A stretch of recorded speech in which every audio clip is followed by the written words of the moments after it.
Jebkuram žogam ir nepieciešama iezīmēšana, vai tas būtu žogs no profilētā skārda, no rabica sieta, no eiroštaketnieka, no dēļiem vai no penopleksa. Šī ir vienkārši žoga iezīmēšana, kas neprasa daudz pūļu. Ļoti reti viss ir ideāli, līdzens zemes gabals bez sakrautiem šķiešļiem. Procesu var sarežģīt arī nākamā žoga lielais garums, piemēram, kā mums. Šis ir pirmais video par īpaši maz darba prasošu un īpaši materiālu taupošu, bet tajā pašā laikā skaistu žogu. Ar tehnoloģijas izstrādi īpaši uzticami stabu uzstādīšanai sarežģītā saliscilā gruntī, ar vienkāršu pildījumu montāžu. Mērķis ir, lai ar šo uzdevumu varētu tikt galā pat mājsaimniece, un viegli to var paveikt arī jebkurš iesācējs meistars. Kanāli Jašs Kosiek dziesmas skatītāji pirmie uzzinās šo svarīgo informāciju, tāpēc viss pēc kārtas. Sveiki visiem! No vienas puses es vadīšos pēc mūsu priekšējā žoga galējā staba, pie tā ar skavu piestiprināju 3 mm diametra trosi.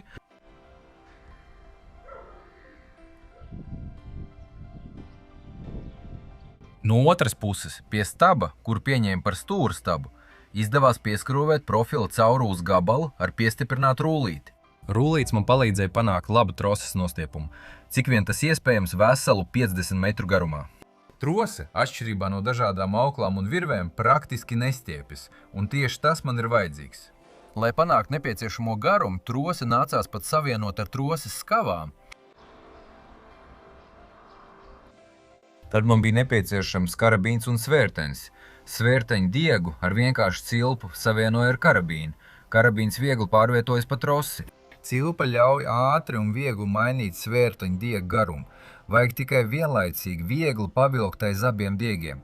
Kad to neaiztiek, svērtenis uzreiz nostājas vajadzīgajā augstumā. Gabals armatūras, ko ģeodēzisti iedzina, mērot kaimiņa zemes gabalu, brīnumainā kārtā sakrit ar mūsu priekšējo žogu robežām. Trosīt un svērtenis skaidri parāda, kur atradīsies jaunais žogs, tāpēc es nedaudz koriģēju augu pārbagātību no kaimiņa puses. Mūsu plūmu bija iecerējis apgriezt cieli, tāpēc ātri vien vienkārši atbalstīja zaru. Kārtīgi izstaipījos arī ar mūsu ķiršu zariem. Šis aktīvais darbs palika aiz kadra. Es cenšos panākt, lai neviens zars nepieskartos trosītai. Svērta ātri parāda, ka pirmais vecā žoga stabs ir pamatīgi nosvēries un novirzīts uz kaimiņu pusi, bet otrais stabs ir vēl izteiktāk nosvēries. Virzamies tālāk. Kad 2006. gadā mēs nopirkām savu zemes gabalu, šis žogs jau bija uzstādīts. Pēc nostāstiem to uzcēla iepriekšējie kaimiņa zemes gabala īpašnieki, un kāda iemesla dēļ šajā vietā ne savā labā. Beidzot žogs atgriezās savā paredzētajā vietā, es pat ieskatījos mūsu zemes gabala plānā, no stūra līdz stūrim taisna līnija, skaidrs, ka tās ir sīkumi. Bet pie šiem zemes sprīžiem mēs jau esam pieraduši, bez tiem telpa aiz vojēra kļūs manām šaurāk. Izskatās, ka iepriekšējie kaimiņu zemes gabala īpašnieki ir radījuši īstu intrigu.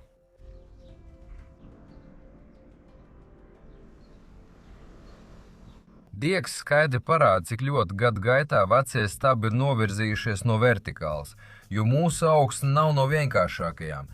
Tas izraisa nestabilitāti un svārstības, un žogs atkal sāk nosvērties uz kaimiņu pusi. Mūsu vecais koku kompostētājs izrādās ir pārkāpis robežu. Cik daudz var pateikt nostiepta trosīta, tieši kā stīga mūzikā. Šajā gadījumā skumjā mūzikā.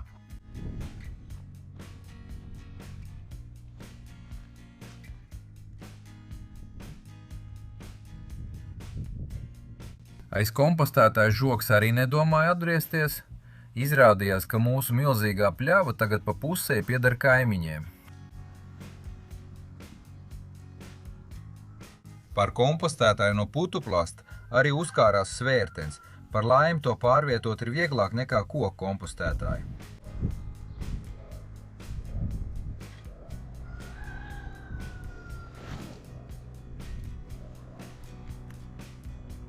Kā lai grozi tomēr pārkāp pāri.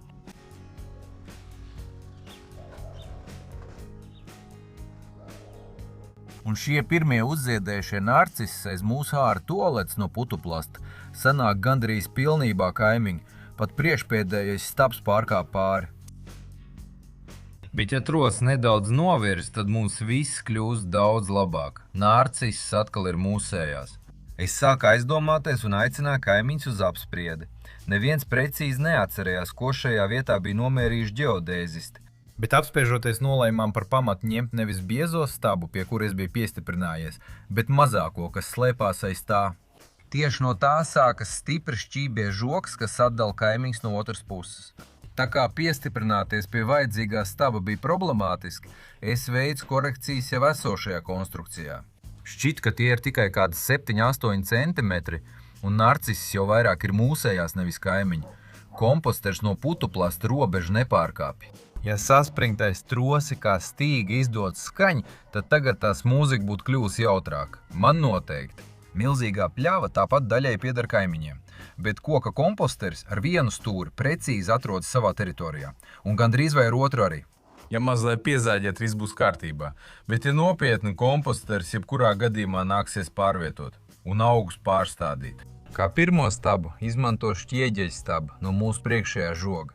Atrod otrā staba vietu, tās vietā iespraudu metāla stieņu ogriezni. Man tāda ir pārpilnībā. Bet mērlēm pie tādiem neķerās. Tāpēc prātā ienāca viens triks, kā notiek iezīmēšana.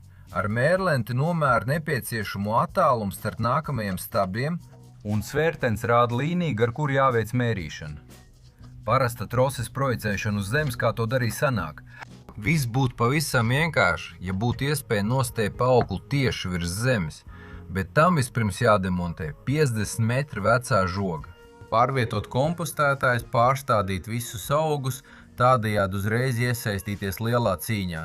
Arī lāzera līmeņrāds nepalīdzēs. Es vēlos strādāt nesteidzīgi, bez steigas, tāpēc arī izvēlējos šādu iezīmēšanas variantu, pagaidām bez demontāžas. Sākumā vēlos noteikt jauno stabu vietas, visu apsvērt, pārdomāt, izstrādāt īpaši drošu balstu uzstādīšanas tehnoloģiju uz uzpūtušās augsnes, un tad jau varēs arī sākt strādāt ātrāk. Attālums starp balstiem nosaka tieši 251 cm. Iegādājos nedaudz šķēmbu un nedaudz smilšu, kad bija iepirkšanās azartā nopirkt to ar rezervi. Žogam būs nepieciešams pavisam nedaudz. Iespējams, šajā posmā nav nepieciešama īpaši liela precizitāte.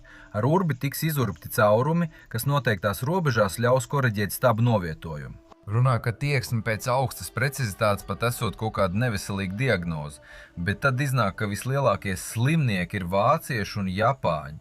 Bet skatoties uz mūsu bieži vien atkal šķībiem un pie mājas būvētiem objektiem rodas secinājums, ka visveselākie psihiski esam mēs postpadomju cilvēki. Nesodiet pārāk stingri, bet es mēģināšu pārkāpt šīs mūsu šķībās tradīcijas, tāpēc tieši 251 cm, ne vairāk, ne mazāk. Kāpēc? Pastāstīšu tālāk. 2., 3., 4. un 5. stabu iezīmēšana izdevās veikt bez problēmām. To novietojums pagaidām ir mūsu pusē attiecībā pret veco žogu. Ar auku pārbaudīju, vai no gravitācijas anomālijas svērtens darbojas pareizi, viss ir precīzi kā aptiekā. Tālāk vairāk stabu novietojums iekrīt vecā žoga vietā. Atstāja svērteni tieši virs 5. iezīmētā staba mietiņa. Un ar marķieru atzīmēja karabīnas novietojumu uz troses. No kā tieši būs nākotnes žoga pildījums, vēl nav izlemts. Iespējams, tas būs hibrīds. Bet jebkuram žogam ir nepieciešami uzticami stabi. Atzīmētajā vietā pieskrūvēja troses skavu. Izmantojot viltību, piestiprina mērlenti pie skavas. Izrādījās, ka ja pārlikt mērlentes siksniņu pāri trosītei un pašai mērlentei sanāk vēl viena viltība. Un mērlenti var karāties uz trosītes. Mērlentes lenti mēdz ieliekties uz leju. Palīgā nāk viltība ar izolācijas lentu. Ja es profesionāli nodarbotos ar žogu uzstādīšanu, es izgatavotu speciālu trosi ar atzīmēm stabiem, tad mērlenti vispār nebūtu vajadzīgi, tikai trosi un svērtenis. Un viltība ar gumiju uz stieņu un skavu arī nebūtu noderējusi.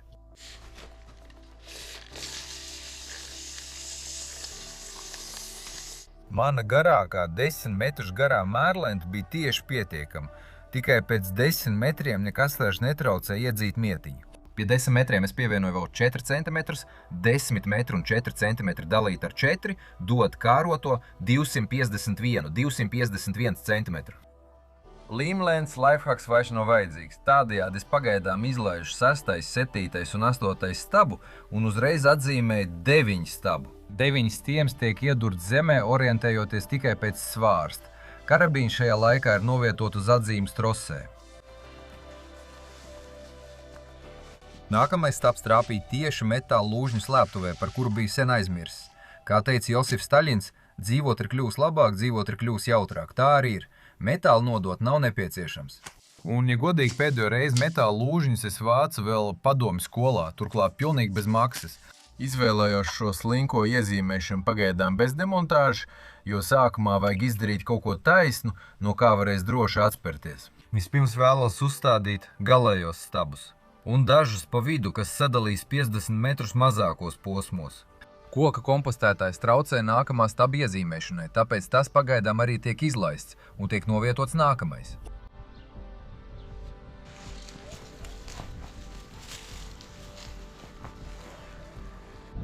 Izlaižu stabu arī aiz kompostētāju no putuplasta, lai nejauši neuzkāptu uz slikti pamanāmiem stieņiem, uzliek uz tiem gabaliņus no savu iemīļotā materiāla apgriezumiem. Tāpat krēslā tie kļuva labi pamanām. Piegādes plūsma neapstājās un vakarā atveda metāla stabiem. Izkraušana palika aiz kadra. Dzelzi atveda vēl viens kaimiņš. Viņam ir visgarākā piekaba vismaz mūsu Gomeļas apgabalā, bet varbūt pat visā Baltkrievijā. To var vilkt viegla automašīna. Šajā piekabē bez problēmām ietilpst 12 metrus garš metāla velmējums, kas ir ļoti ērti. Nākamajā video par žogu es apgūšu īpaši maz darba prasošu un īpaši materiālu taupošu tehnoloģiju, kā uzstādīt īpaši izturīgus stabus sarežģītā, ar mālu bagātā un uzbriedušā augsnē, kurā vertikāli noturēties spēj tikai ļoti reti stabi. Ar vienkārši lētu paštaisīt ierīci, kas ļauj viegli un ļoti precīzi uzstādīt stabu.